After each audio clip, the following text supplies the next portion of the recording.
Weeks, there have been protests at several Bay Area schools. Students say they want change when it comes to what they call rape culture in schools, and they're speaking out on social media and at their schools and demanding action. New at 10 tonight, KTVU's Claudine Wong joins us now with a deeper look at what students say is happening and why they say they do not feel safe. Claudine. Well, Julie, what we know is that this is not just about one high school or one incident. This is something that students say is happening everywhere, at schools and at parties, and they want more to be done. So they are telling their stories. These stories are often very personal, graphic, and painful, but students say enough is enough. They want change, and they are pleading for help. Students across the Bay Area are speaking out against rape culture in high school, and they are turning to social media to share their stories. Every instance, whether it's catcalling to all the way to the extreme of rape and sexual assault. I have had friends who have been survivors of things like that, and so I knew that was happening, but I think to the extent that that showed was not at all expected. At Bishop O'Dowd, the Instagram page called O'Dowd Protectors continues to grow. One post saying, "I am a sophomore and I was assaulted by a guy right before my freshman year. We were in the bathroom and I didn't want to do anything, and I told him to stop." Another writing about guys who were saying how they thought it was stupid how girls let themselves get raped and were saying it was all the girls' fault. And yet another describing a rape with the author writing about her alleged attacker, saying no one talks about it anymore because he's extremely popular and he's excused from it. The stories are graphic, disturbing, and there are a lot of them. It's anonymous, so it's student run, but it is anonymous. There was the same type of account for a lot of high schools. Berkeley High started it. They had the first Instagram account. Students say it started at Berkeley High, but has launched similar protests at Bishop O'Dowd and most recently Oakland Tech. It's happening at every high school, and I think that is insane to think about. It's called rape culture, a sociological term that describes how society trivializes and normalizes sexual violence. Experts say it starts with jokes, shaming, and pictures. Do you think parents have any idea how many nude pictures of teens are being passed around? Definitely not, but yeah, people don't realize it's like a weekly thing. I mean, in terms of unsolicited pictures of parts? Yeah.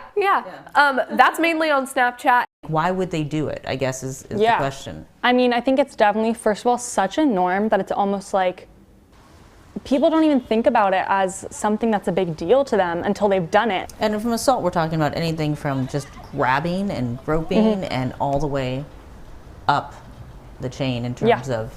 Yeah, it's all just anything physical violation. And is it at school or is it at these parties?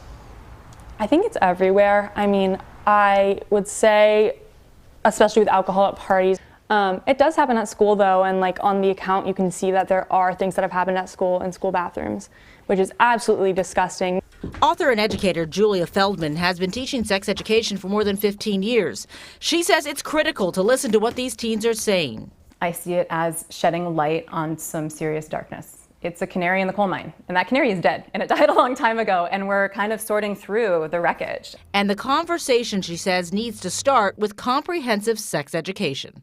Absolutely. Teaching about consent and healthy relationships and establishing a culture in a school that values consent from teachers all the way down to students has a huge impact on whether students feel safe in school, but also whether they feel safe in relationships. And we see a lot of compelling data that supports that. What is the bare minimum that schools are required to do? There is a minimum, right? Yeah, well, so the bare minimum increased dramatically in 2016 when the California Healthy Youth Act went into effect.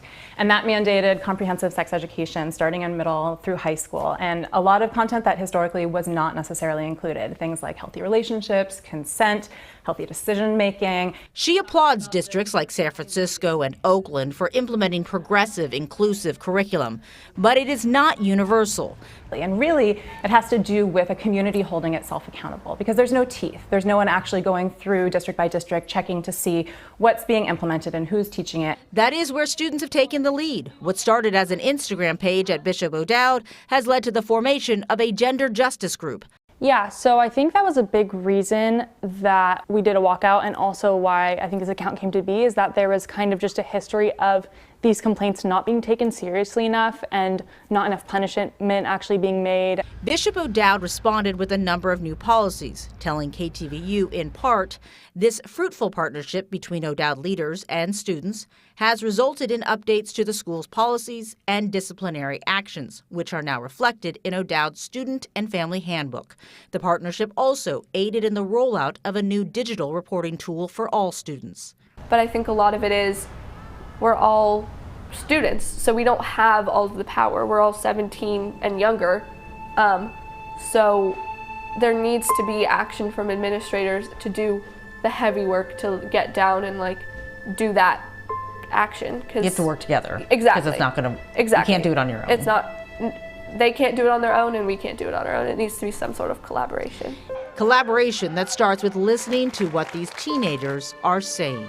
Young people are telling us, we don't feel safe, this violence is happening, and it's a cry for help. It's saying, please do something. They're pleading. And the work is continuing at Bishop O'Dowd with that gender justice group, of which Kayla, one of the girls we interviewed, is the president. And when these young people are talking about change, some of the support they say they'd like to see is better reporting measures, especially trained staff members who know not only how to take in these reports of assault, but also how to help the victims of assault. And they say this is something not solved once a year during assembly. This is a problem that needs and deserves ongoing conversation. Claudine Wong, KTVU, Fox 2 News.